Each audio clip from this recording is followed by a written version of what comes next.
Hello and welcome. We are excited that you are here to join us today. Today's event is Business Building Opportunities in the GovCon Arena. I am Meg Kearns. You can see my lovely picture here. I am Boost Director of Marketing, and I will serve as your moderator today. I wanted to first give everybody a warm welcome as you're getting in here. We see that attendee number starting to climb, but I would like to have you familiarize yourself with today's platform. I know we've all been on Zoom 100 times, but just in case you forgot, there is a Q&A box and a chat box there for you. If you would go to the chat box and choose to all panelists and attendees, we invite you to let us know where you are joining us from today or for this afternoon. It also lets me know that you can see and hear us. So that's going to be a good thing. And as we get started, we have a couple of participation reminders for you. Let's see if we can get this over here. One is to remove those distractions, which means go ahead and close down your email for just a few minutes. We're going to keep this to about an hour. If we can get you some time back in your day, we definitely will. If you have headphones, we encourage you to use them just so that everybody around you isn't listening in onto our conversation if they are trying to get some work done. We also ask that you keep your microphone on mute. If by some, magical way you're able to unmute that, we just ask that you keep that on mute. Also be active in that chat. If you have questions, you can use that chat section or the Q&A section to post those questions as they arise. We also invite you to take this time in that chat now that you've kind of found it and figured out where you are. We've got some South Carolina, Florida, Virginia, California. You guys are from all over the place. Welcome. We do encourage you to add your name, your contact information, your business name in the chat and kind of treat it as a digital business card here for a second. There also will be a replay. I promise you that. We will also provide the slides for you post-event, and that will go to the email that you registered with. So once we finish up today and get that all process, we will get you that replay just in case you want to revisit anything or come up with other questions and need to kind of take a look back at what we chatted about today. Now's where we get to the good part, and I get to introduce everyone, our wonderful presenters today. I'm going to start with Robin. Robin, if you would take a second and let us know who you are and what it is that you do for Boost. Absolutely. Thank you for all the participants. Thank you for the co-presenters with me today. My name is Robin Desmore Scott. I am the Director of Contracts at Boost. So we are pretty much a back office support for all GovCons, and we provide, cradle to grave, RFP all the way through the process of supporting small businesses. Thank you very much. And then next, we're going to kick it over to Dwight. Dwight, can you tell us a little bit about who you are and what it is that you do? Yeah, my name's Dwight Gibbs. I'm the founder and CEO of Contraqer. What I do, I send email and attend meetings, but beyond that, I'm the product owner and the chief architect. We've created a system for government contractors to manage the entire procurement lifecycle, from ingesting opportunities, getting pricing, submitting quotes, and managing fulfillment, support contract management, and a bunch of other things. So that's what I do. Fantastic. And then last but not least, of course, that leaves Scott. Scott, can you tell us a little bit about who you are and what it is that you do? Sure. Scott Keough, co-founder of Contraqer, business partner of Dwight. We've known each other for 25 plus years. I'm COO of the company, run sales and marketing. And if I'm the sizzle, Dwight's the steak. He's the more important guy of the two. He's got very deep and broad technology and product knowledge. He's also gotten just really deep in government contracting as well. You're in for a treat, to be honest. Don't forget the stunning good looks and rapier wit, man. Come on. Never forget those two things too. So you're a full package, Dwight. There we go. There we go. I was definitely wondering, were we going sizzle and steak, brains and beauty, peas and carrots? Where were we going today? Lunch. We're going to lunch. Steak that nobody wants, let me tell you. All right, one step above the glue factory. So that tells you that it's going to be quite an interesting discussion today, and we're excited to kind of give you some of those tips and pointers on building business in this very interesting industry that we are all a part of, which takes us to those business and opportunity practices. And one of the questions that kind of gets us started is, if somebody is, say, a small business, or they work in IT or have some very specific set, where's the best place for them to look for some of these new opportunities? And I'm going to go ahead and kick it over to our presenters to get started and kind of give us some tips on where exactly to start. Dwight, you guys want to give your first piece, or Scott, as part of your, BD roles and procedures. I think from the contracts perspective, and working with a lot of different businesses, I think there's different ways to pull it.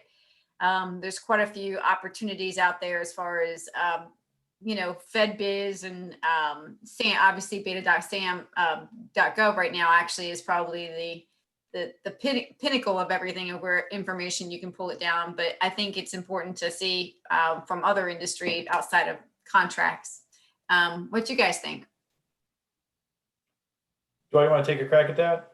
Yeah, sure. So, people want to talk about ops and where to find them and how to get them and how to win them, all that stuff. Yeah, I think there's a question you have to ask first, which is, what are you good at, right? So before you start looking for stuff, what should you be looking for? Because we've had to coach some of our less experienced clients that trying to be everything to everyone is being nothing to no one. So we've got people who say, hey, I've got a software development team. You know what? We could do machine learning. We could do VB6. We could do anything. My reaction is, no, you got to figure out what you're good at, what you can win, why people should work with you. So, and then on a product side, hey, we could quote anything. Like, yeah, you could, but what do you want to be known for? Right. So before What's you your start niche? worrying, because, we've got some clients who want to just quote and quote and quote. My reaction is, that's a really tough way to win.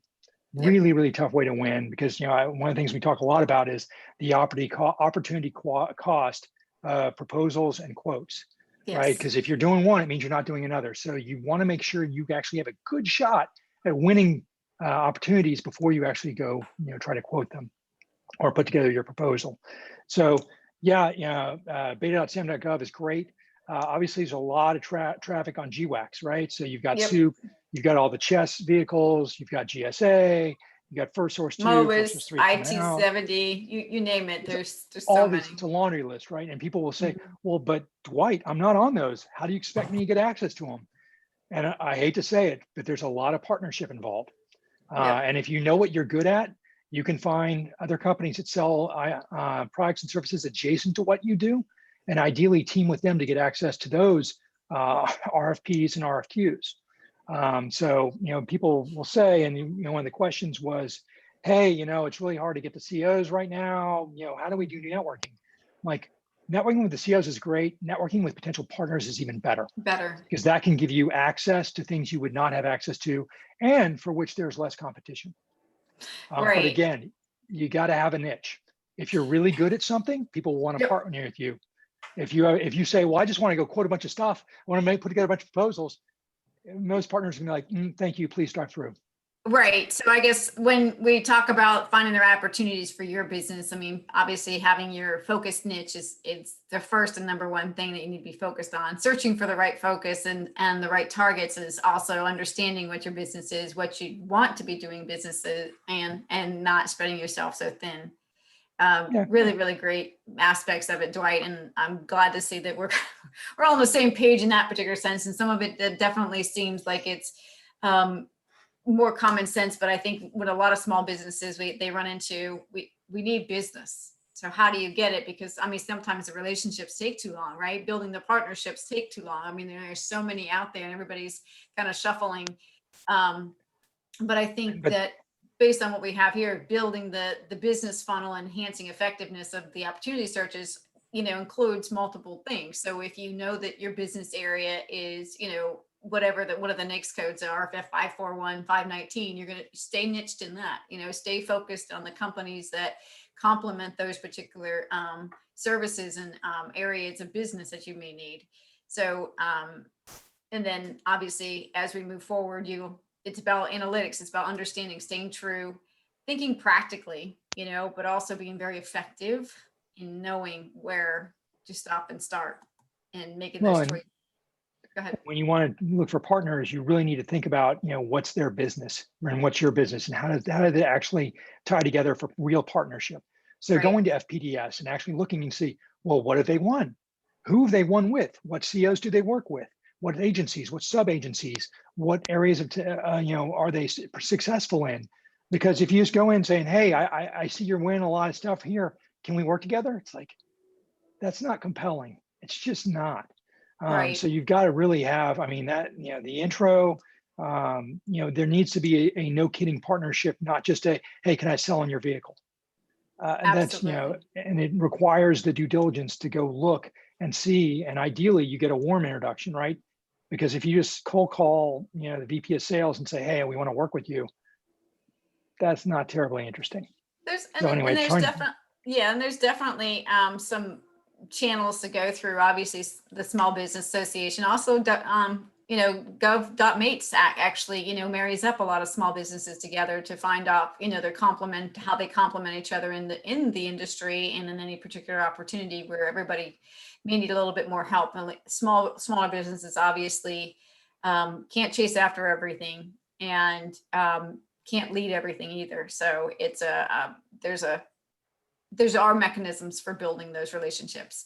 I know learning what and how the capture stage sets up the business thing is, as you were talking about, definitely the focused opportunity streams. It's first step, finding out what you do. Second step, knowing what you do and making sure you're staying in that niche and then building up the avenues from that particular piece, whether it's okay, here's how we got to do this, and here's how we have to build our relationships to further out, because once you start honing them, they start growing. I know that sounds redundant, but I think it's probably more accurate than anything else. And land and expand, right? I mean, that's what everyone wants to do. So, you should have if you're going to propose something, you're going to quote something to a particular CO sub-agency, you should know what it is they buy. You should be going through PDS and look at the awards and figuring out what is it that they buy, from whom do they buy it, and how do we fit into that? Because one of the things we point out to numerous our clients is, hey, you're trying to get into this sub-agency with this OEM, and I can see that this other vendor owns 40% of the awards and 60% of the award dollars. Mm-hmm. You sure you're going to be able to get in there? Really? Right. So, being like a broken record, being more strategic about how you look at different opportunities before you decide, yes, we're going to go for it, and we're going to spend our proposal or our quoting capital on this one. Got it. Yep. We're going to move to the next one, please. Okay, so this kind of leads us into where do we start? Obviously, as we discussed, knowing what you do and doing what you know.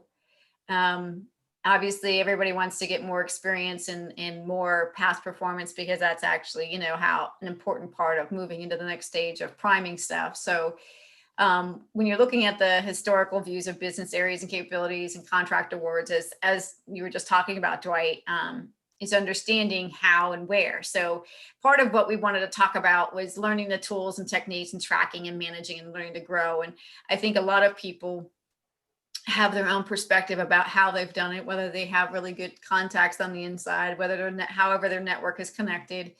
But the organic growth of not having any of that is truly where I think being most beneficial for a small business and getting them started up and, okay, now they have a business, and where do I take it from here? How do I take it from here?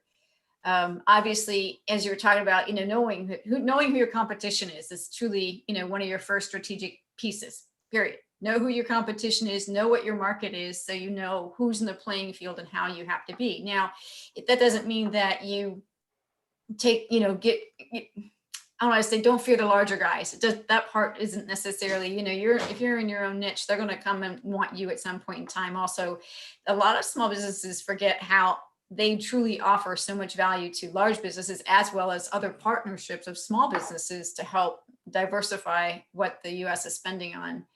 So do you guys have any, tools, trick, or, maybe some insight that would be really beneficial for some newcomers that are coming on with BD, or even some people who've been there and maybe haven't tried something?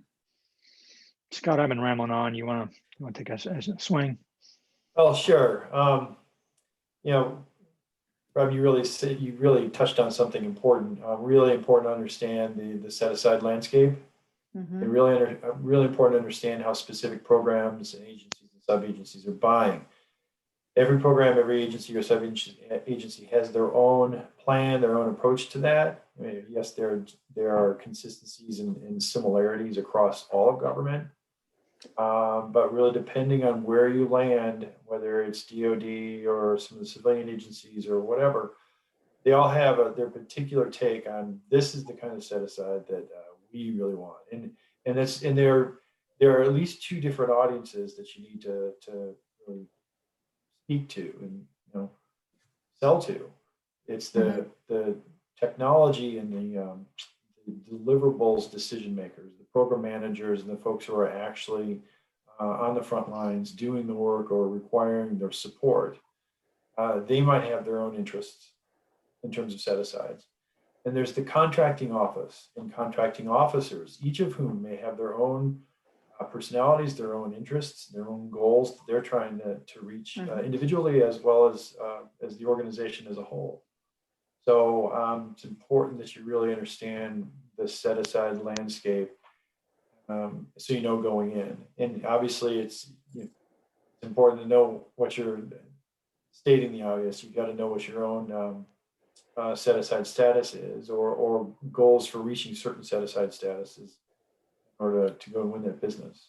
And then once you kind of figure that out or map that out, then again, it's back to the partnering strategy. How do you advertise to the government agency? How do you specifically communicate to the contracting officers? And how do you communicate to potential partners out there, the bigs and even other smalls that might have a different set aside that combines very well with your set aside markings? No, that's huge.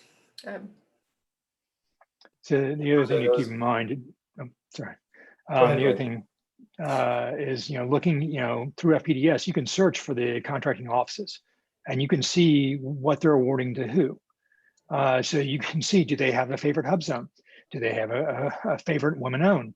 Do they have their favorite SDVOSB? You can see how they, it's not black and white, but you can get an idea for how they're approaching set-asides. And then the question is, how do you fit into that? Right, and then you can also do things like, okay, well, I see that particular hub zone is great with hardware and software. Maybe they don't sell services and we can work with them on that. Right, so there's, again, strategically, how could you make yourself very attractive to the people, the organizations that are already selling those COs or sub-agencies, and agencies can be bigger depending on how, the size. But again, knowing, historically how things have run and who has won can be very, very helpful and insightful. Yeah, in case anybody's not, USA spending.gov is a great place to. It can be very overwhelming to learn a lot of that information. Just in case to see, okay, what's out there.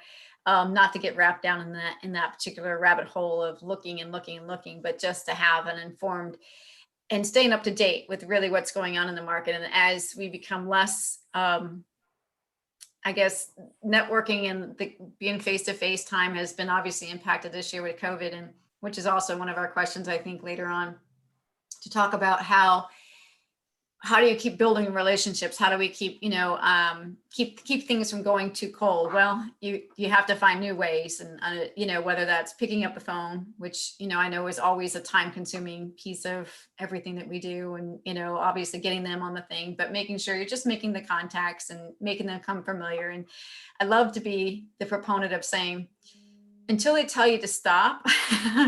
Always reach out, always ask, right? Always ask and talk to them and just say, hey, I'm just trying to understand. And I think something I learned somewhere along the way was always ask, just always ask the question, always either ask for the business, ask for, what do you have to do and where do you have to go?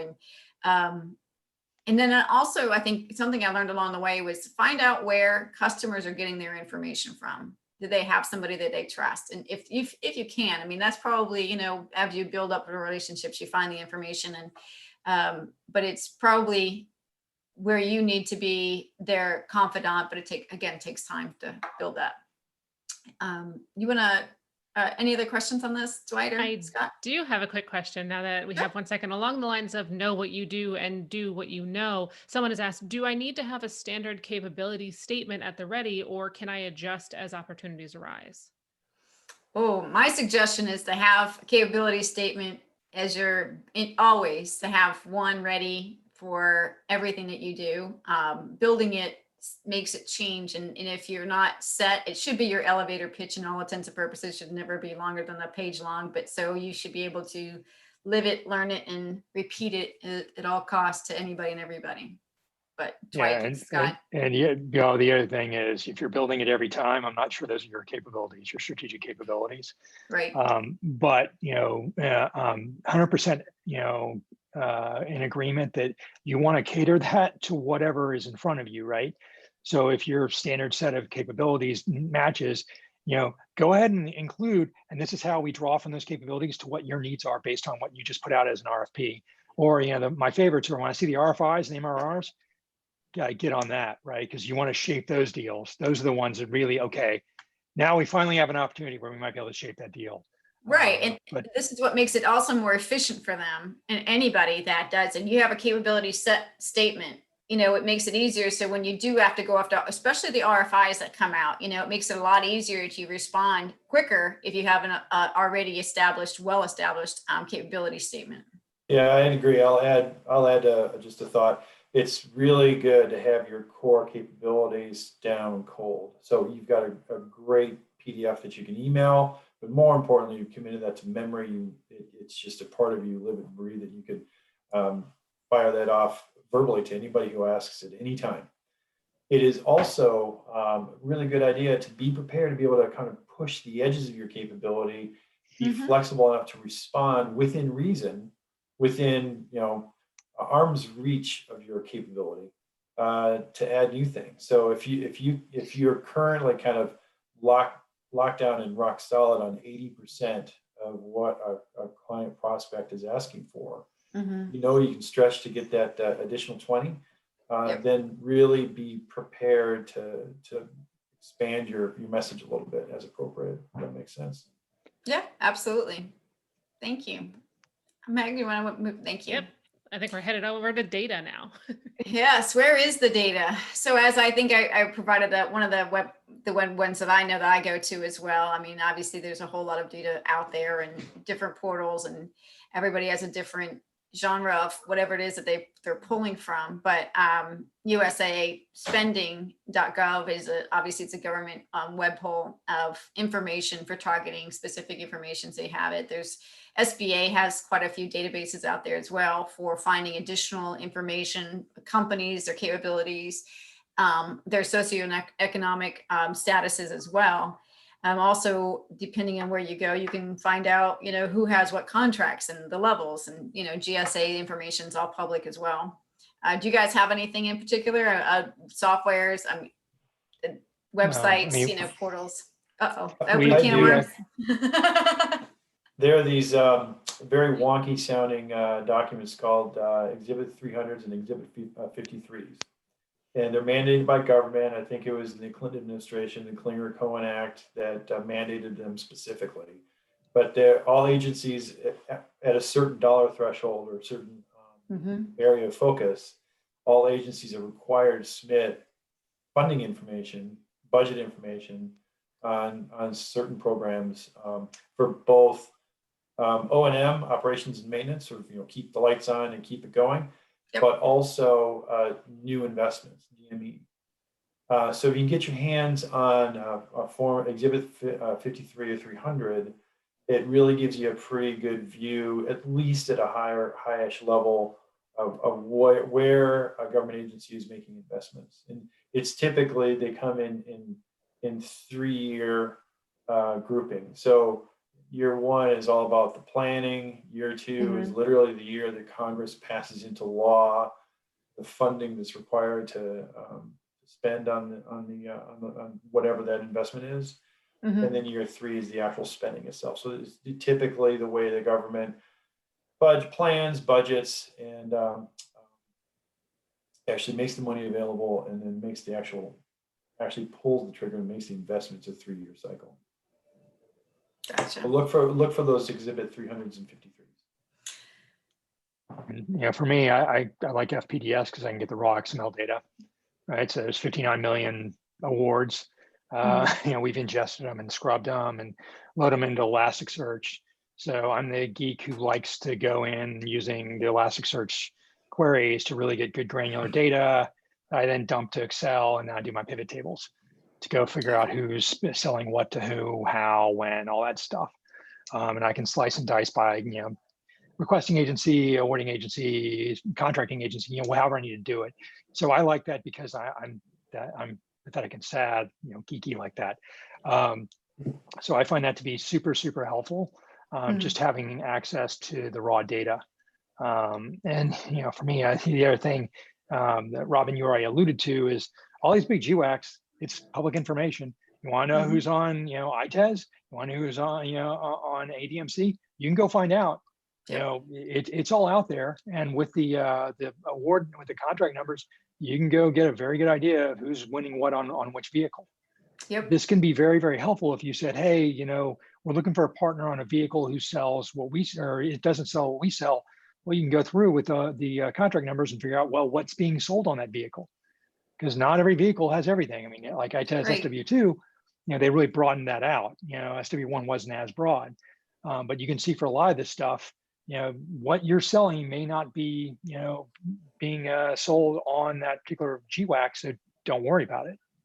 But again, going in and trying to figure, aggregating the data to figure out who's selling what on which vehicles to which agency, sub-agencies, COs. Right. I mean, can be very, very helpful. And focusing, obviously you can't say I want to, DoD is huge. It's not just DoD, it's whatever, there's, so many different agencies. So if you want to focus, so now that you know your business, you've niched your business, how does that business and where does it apply? Either you focus on building a relationship with one particular agency, or you figure out how to, build it with multiple partnerships to get into multiple agencies, across the line. Because obviously not all the agencies, depending on what their services are going to need your services all the time at such large capacities, right? Getting the background and the performance of understanding. So I guess what works best for you would be, where do you want to work, and where does your skill set fit into?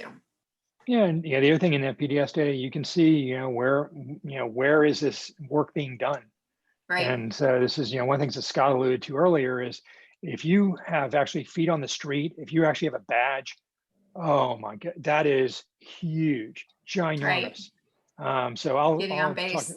Yeah. Oh yeah. Well, the other thing. So I'll go in a little background on Scott. He actually ran the Booz Allen team at Census, and it wasn't well. This is Booz Allen. A lot of it was about obviously getting the work done, but it was also about land and expand. Man, you were at the Census every day, so there was an expectation that this better not be the only contract you get, or this will be your last contract that you manage. Right. Right. I don't know if that's accurate, Scott, but if you can find, if you have people on your team, or if you have people on your partner's team that are feet on the street, that is a huge advantage, ginormous. Don't let that go. Yeah, I would have to agree with it, but that's part of saving your time and energy, right? Finding out what you need and what you want, and, getting the right connections in. And I know everybody who's probably on the call is like, yes, that's an obvious statement, but sometimes we try to get past that, but it's still build the relationships regardless of however you can build them at this point, especially with COVID restrictions. Well, one of our clients, they have feet on the street. And they're really good about, making the rounds and listening to what's needed. And even if it's not in their wheelhouse, that's the perfect entree to a partner. Hey, right. You sell this. I know there's a need. Can I help you? Because I have a need over here that perhaps you could help me with. Yep. Because if you want to open up a partnership discussion with, I have some work that you might be able to win. Mm-hmm. That's a hell of a lot better than, hey, can you help me win some work on the, where you're working? Right. Works much better. Yep, I agree. The obvious, very firm. It starts a trust thing, right? Yeah. So I think we've kind of answered what data is relevant for you. It's, your data is going to have a lot more to do with where you want to go and where you want to focus and how you want your business to grow. But again, I think we're all very iterative about, making sure the opportunities are in your pipeline and making sure that too few is not enough, or, too few won't get you there, but also making sure that if you are going after something, the first thing you do is, how can I help you? And you can help me. That's a great segue and mindset to have going forward. Meg, you want to go to the next slide, please? I do, and I have a question for Dwight as we do that. Dwight, when you are headed over into the land of FPDS, do you go in regularly? Is this like a once a quarter thing? It sounds like a really big lift Oh, to get in and well, get really micro with all that data. well, so I mean, we have our own system, back-end system our clients use that I use to do the searching and analysis, right? So that's the way I'm doing it. You know, they do quarterly updates, but you can get a daily feed if you want, Perfect. right? So, you know, it's, you know, however you want to do it. And quite frankly, for a lot of this stuff, you don't need up to the day, right? And it's, you know, I wish I could say that it, you know, impact my day, it would impact our clients on a daily basis. It doesn't.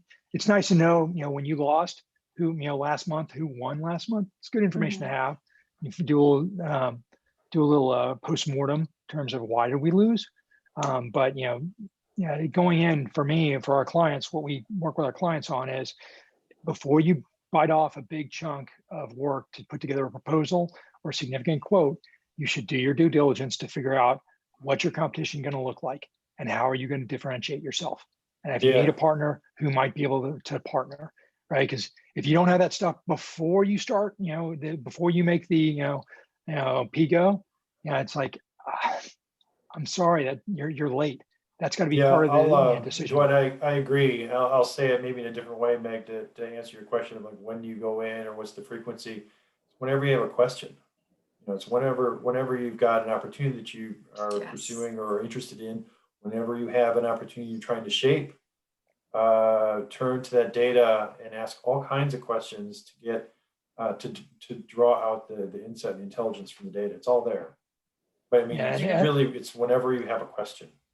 As an example, we had one of our clients has a younger rep who's, or I can't say younger, HR doesn't like that, a less experienced rep who's awesome, really, really good, tons of energy, super go-getter, super positive, found this almost exabyte storage deal, and she was going to go win it. Absolutely positive, she's going to go win it. I have a great idea. I was working with the NetApp folks. I'm going to go get this. I'm like, hey, have you done any analysis on this? Well, what? Yeah, no, I know the product. I know what we're going to do. This is going to be huge. Oh my God, this is going to be great. Finally got to go look at FPDS. I'm like, hey, guess what? You're going to propose NetApp. This agency's never bought anything other than EMC in the last 5 years. How likely is it that you're going to sell that NetApp? Oh, my solution is great. I'm like, could be the greatest solution in the world. I'm not arguing with that. But what I'm telling you, it's not a single NetApp award for this sub agency over the last 5 years.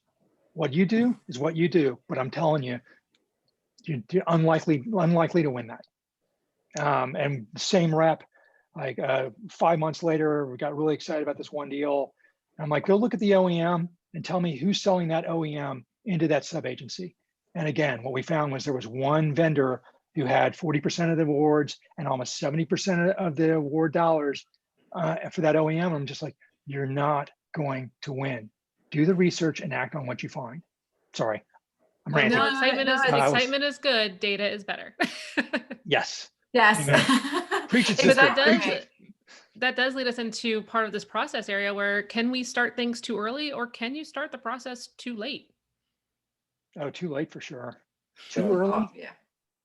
Too early. I don't think there is a too early, right? You know, and I've worked with when I worked for larger companies and stuff like that, I would infiltrate in the beginning, get with the capture team, you know, and get in there as much as possible and bring me into what you guys are talking about, or even if you're meeting with a client now, I know we're not doing this at this point, whether it's you know, some of the symposiums and seminars and stuff that we had previously, finding out about stuff along the way, but also staying up to date with what the information, what's going on. I mean, there's so much data out here right now about what the government is looking to do and looking to build or wanting to build somewhere in the future.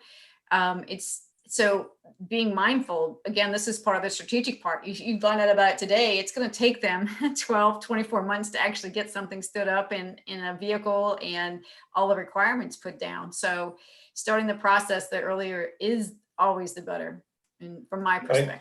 I agree. I agree. I'll add one caveat to that. Earlier is better as long as all the expectations internally are set and consistent. And so I'll give a specific example. At the Census Bureau, they were at the CIO level, quite interested in private cloud computing in general. And one could easily say, look, almost all government agencies, certainly now, are interested in cloud computing. A government agency that says they're interested in cloud computing, a government agency who's ready to buy, procure cloud services, those are two very different things. There's a long tail. So the earlier, the better. There has to be a tolerance and a budget for headcount for business development and a patience, a strategic patience to allow those opportunities. Some of them will take quite some time, allow them to gestate longer than 18 months. Right. And sometimes it's just a function of government is just simply not there yet. They're just simply not there yet. Yes, and here's the interesting piece of it, because when you're talking about when we talk about pipelines and how to get the process in, so creating a pipeline, saying, okay, if I'm looking at, here's something with the next 6 months, here's something with the next year, here's something with the next 6 months, and here's one that's 2 years out, right? That's part of your pipeline. So you're going to start with, like, you don't want your filter to be huge here and nothing out here, long part. So start slowly building it in, because what you win now is definitely going to help you in the long run, because especially if it's all relevant work, right? That's why you know your business. What you start here, you could be building your past performance that's going to apply for something else, which give you a better opportunity for winning. That's right. One other example from our client base is we have a client that sells a fair amount of unified storage for VMware. So they put together a pretty successful drip campaign that they target to COs who have bought, not a huge amount, but some VMware. And they basically use that as a, hey, just want to make you aware of what other agencies that look like you have done later on in their VMware lifecycle. And they actually get pretty good feedback, because it's not salesy. It's absolutely not salesy. It's about, hey, here's a problem. Here's how this agency attack the problem. Because once you get into VMware, VM sprawl, all kinds of issues, right? So if you're relatively new on the VM tip, that will come. It will come. But they seem to have pretty good click through, because it's not a hardcore in your face sales. I want to sell you this product right now. It's much more about, I see what you're doing. You may run into issues like these folks. This is how they solve them. Right. Oh, that's great. That's actually great information. I know that we're kind of getting close on time. Meg, are there any questions in regards to what the process is? I think we've talked a little bit more about this as we've walked through and provided some, pieces, and I think it's consistently the same in many senses of it. So if we have any questions relevant to it, then if not, we can move to the next. We'll go ahead and move on and get right into the best practice for historical award search. Awesome. Thank you. So obviously, I think we've kind of touched on all of these, right, at this particular point in time. I'm going to hand over a lot to Scott and Dwight in this for looking at the best practices, but obviously in developing contract vehicle proposals, if you have them, the GSA Moss is obviously a huge animal and continually keep growing at this particular point in time. So it's always a viable thing. It does cost. I'm going to be very honest, it does cost to get on it, because it's time consuming, but it's an opportunity to make sure you have something out there. Planning, mapping, evaluating, finding partners, assessing the channel conflicts, and then hunting for your support contracts. So what do you guys, in your normal repertoire of everything that you're doing, Scott and Dwight, is there something that you find as a best practice that may be most beneficial for everybody who's listening right now? What do you think, Dwight? We've covered a lot. I mean, it's a big question, right? I mean, I'm not even going to go thing. I'm going to say, let's go for the big piece. No, but we've been talking about it all along, which is do your homework. You've got to do your homework. Yeah. The one thing we haven't talked is that channel conflict thing. We have some clients that work with two OEMs in particular. The OEMs go through resellers and they also go direct. And sometimes they'll provide quotes to our clients and they'll quote themselves. And often it's here's your quote, and they don't mention that. So going into FPDS and finding the things where they actually compete with you head to head, it's a question. Come on, man. Yeah, I just wasted a bunch of time providing a quote and you knew you were going to undercut me. Really? Right. So it's managing partners, and some people will say, well, they shouldn't be partners. I'm like, hey, there's reality, right? Yeah, it's just the way they were all, but just getting a more honest look. I can see that you competed with me on those 2 jobs. If you just told me you wanted them, I would have gone and done something else where I might have had a chance to win. Right.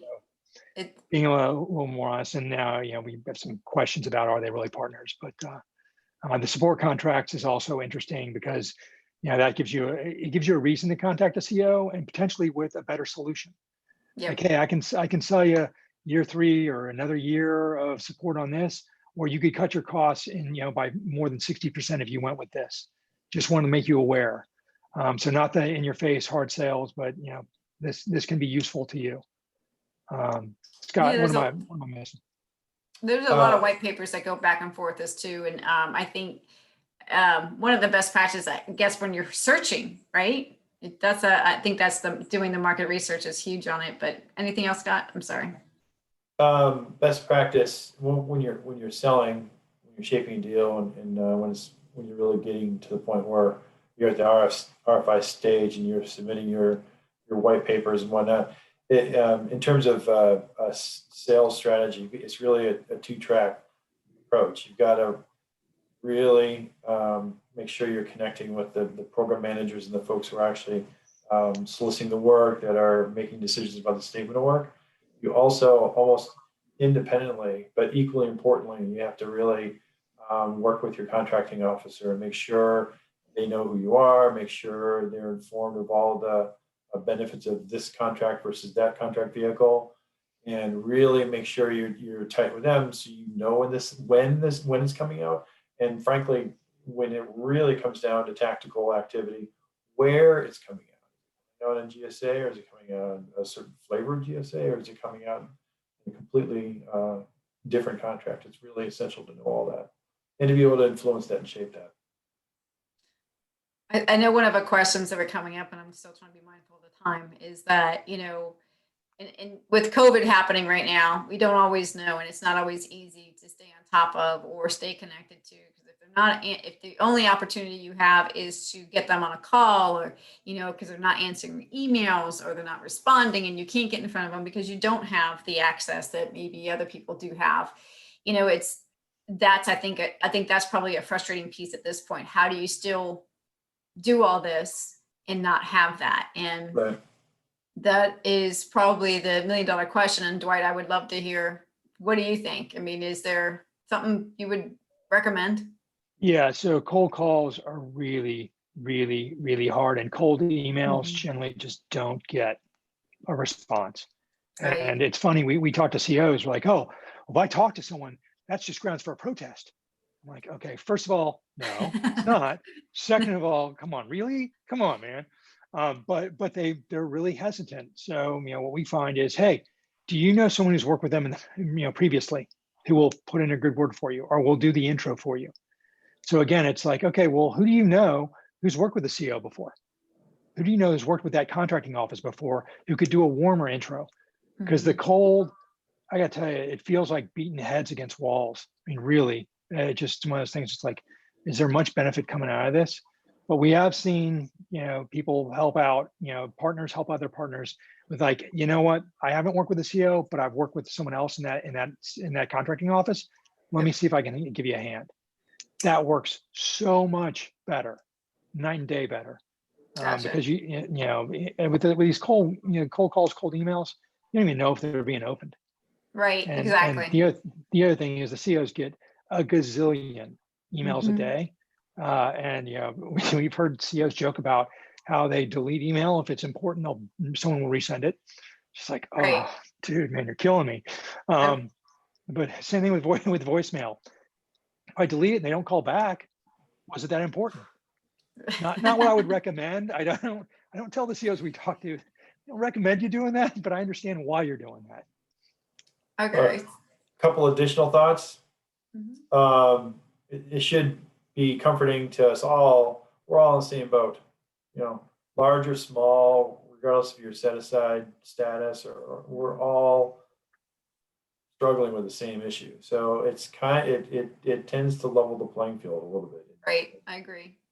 The other thought is, if you are armed with insight and if you come in with very specific, insightful information and comments and offers of something of value, you're going to get a response. And so you're going to draw that insight from the data. Go ask the questions, be really curious, and dig into the data using search tools and really understand what the right things are to say, what's going to get somebody's attention, and or what questions to ask. All the data is there. The beauty of public sector is it's all out there. The trick is to really find the tools and the sources where you can really grab a hold of that and be effective. Thanks, Meg, for moving on to the next, developing your opportunity searches and best practices. And this is definitely where I'm going to definitely hand it over to you two, because developing your opportunity searches are kind of sensitive based off the company and the topic, I guess, of whatever their capabilities are. However, you guys have great solutions and great understanding about what that is and why that is based off of contractors, actually what you do. Yeah, so this isn't supposed to be a sales. It's not a sales pitch. It's more of like this, your best practices, Yeah. because this is definitely what you do. So that be Yeah, very well, quick about that. it's tough because I've kind of rolled our best practices into the product. But all I can say is there's a way for you to centralize opportunities and searching across them. Whether that's FPDS awards that are going to be re-awarded, or is it stuff off beta out Senate Gov? Is it GSA contracts? Is it Fed bid? If you're doing State Department, you're not on Fed bid, you're making a huge mistake, right? But working through partners to get access to their RFQs, trying to get everything centralized, because one of the things we find with a lot of our clients is they're wasting a tremendous amount of time going to a gazillion different portals and running the same searches. It's just like, and then they do stuff like they'd start working on something and then they had to monitor, was there mod, was there QA, was there cancel? So they're still living in their mailbox. There's ways to figure out can we automate that stuff? What's been assigned to whom, and that's internally and externally, and tracking that so hey, look, this subcontractor has to have the DBA portion of the proposal to us by tomorrow. Is anyone tracking that? Is anyone talking? Right? Or this OEM has to have a config so we can get to this disty to price out, right? I mean, someone's got to be tracking all that stuff, right? And someone's got to be assigning things to, hey, you got to review this. Is this something we would go after? And if they say no, we're going to no bid that. Why? I want to know so I can do some analysis to figure out, hey, we won these GWACs. Why aren't we using them? We got these. We have this RFP feed from our partners. We're not quoting anything. Why aren't we quoting anything? Why aren't we proposing anything? Right. But being able to go back, retrospectively and say, hey, you know what? Last quarter, if I'm a services firm, we did 3 quotes, 3 proposals. If I'm a product firm, maybe we did 112 quotes. All right, that's great. Well, what didn't we propose? What didn't we quote, and why? Are we missing something internally? Do we not have a capacity, a capability? Do we not have an OEM? Do we not have something else? So it's look forward looking and retrospective. And the other thing that we have to highlight, CMMC, right? DoD, CMMC. I don't know if anyone saw it. Last week there was an announcement DoD is going to try to take that to DHS. So they want DHS to also roll in CMMC to have a security maturity model, right? So if you're not cognizant of that, if you're not in compliance with CMMC, you got to be level 1 right now. It should be level 3 probably by the end of the year. Right. Yeah, you really need to be thinking about that. And particularly if you've got partners and they have your data or you have your partner's data, you better be thinking about that.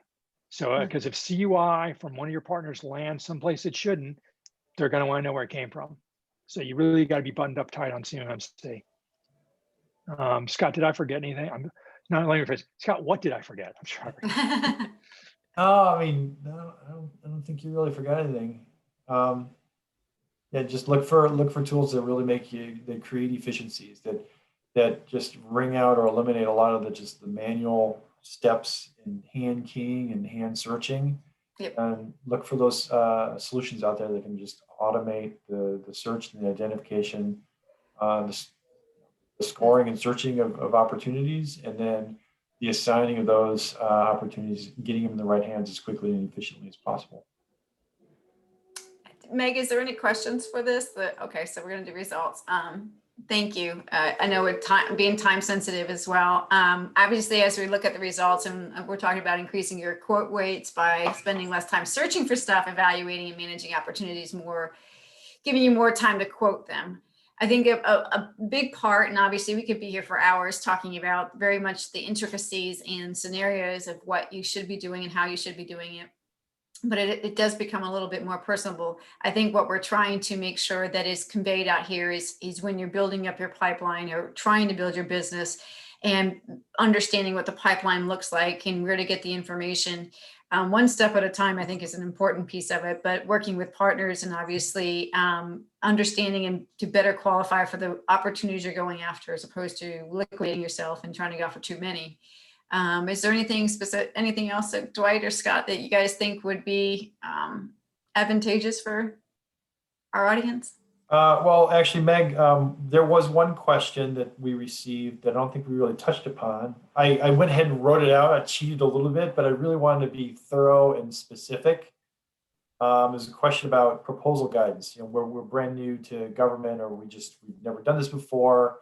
So if that would be worthwhile for the audience, I'd be happy to give my thoughts on that. Yes, I think that would be great. I think the question was, what steps can panelists recommend small businesses take to put together their very first proposal, assuming that they don't have, that experience in proposal writing? I think that would be great to discuss. Yeah, that's it. So Dwight and I actually huddled before the webinar. We compared notes. We both agree, if possible, if you can afford it, if you've never ever done this before, go hire a consultant, somebody who has.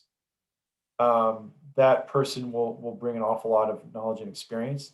But that alone is not a very satisfying answer. So if you decide not to do that, if you can't afford that, or if you don't have, where to start there, then generally here are some thoughts.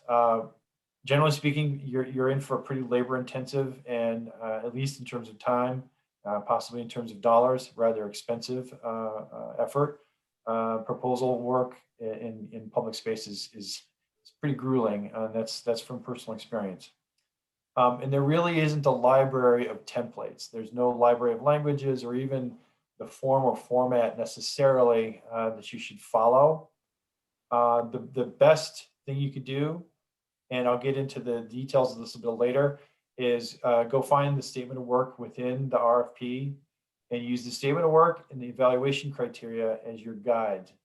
Those are your best guides to actually write the proposal itself rather than specific examples, because in a real sense, every RFP, every proposal is a snowflake. It's pretty customized to that particular opportunity, particular solicitation.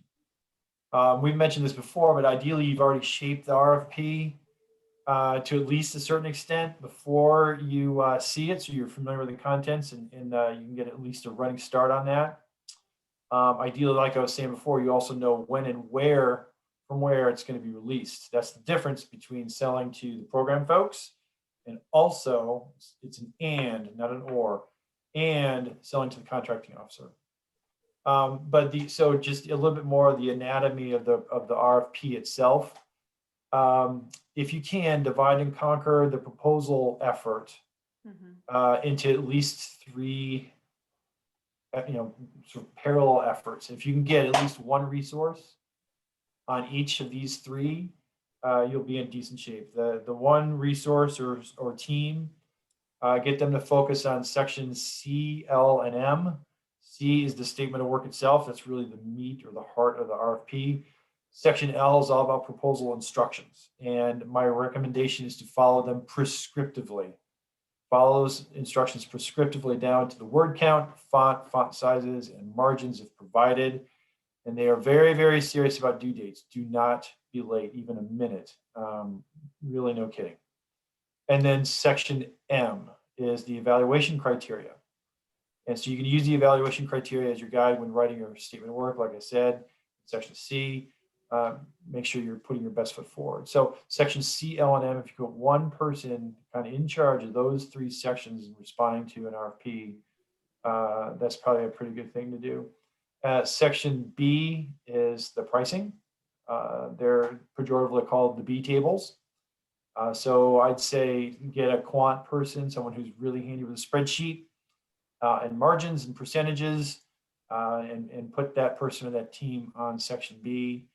And then it's worth putting one person or a team on pretty much all the other sections. Many of these RFPs, not all of them, not, I'd say most of them, follow the same structure in general. So when you get this RFP, you open it up, it seems to go on forever. It's endless and it's broken down sections A through whatever. So that's what I'm referring to here.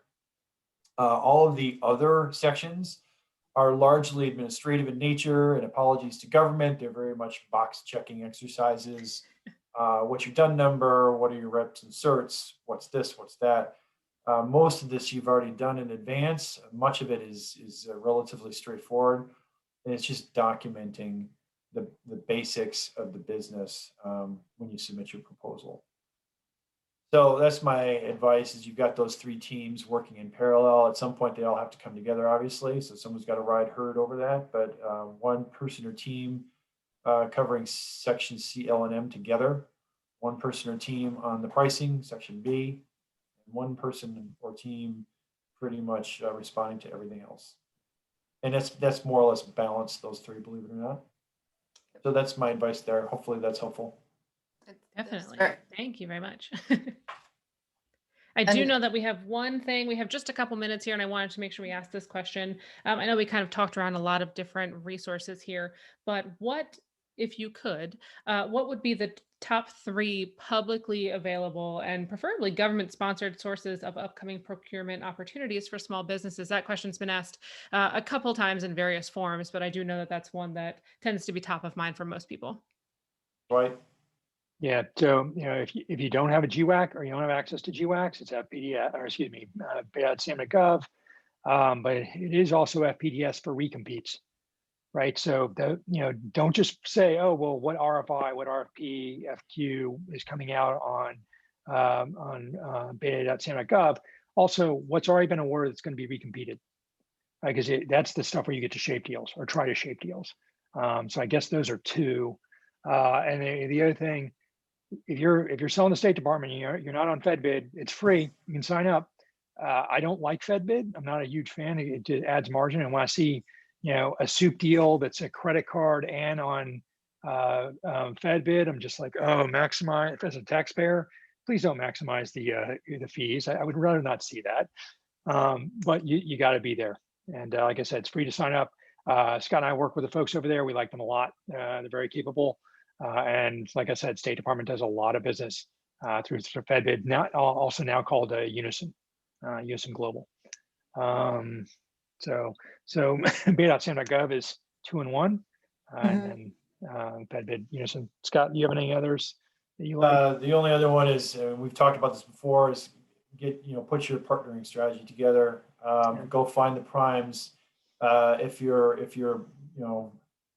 sort of product oriented or services oriented around specific products or platforms or specific vendors, put together your partnering strategy, and then go find the primes who actually hold the contracts, and do that before the RFPs on the street, obviously, but the sooner the better.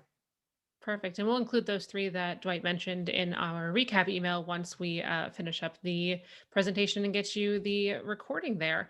And Deborah will expand those acronyms. Sorry about that. Yes, we will, definitely. Make sure that you keep an eye on your email, because we're going to be doing a few more parts in this series. And I just want to see if there were any final thoughts as we wrap up here.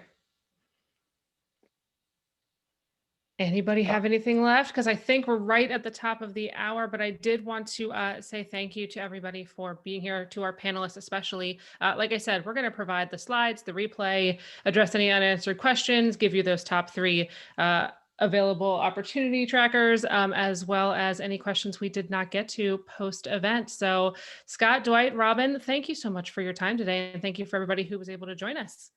It's our pleasure. Thank you all. Thanks, y'all. And have a great day, everybody.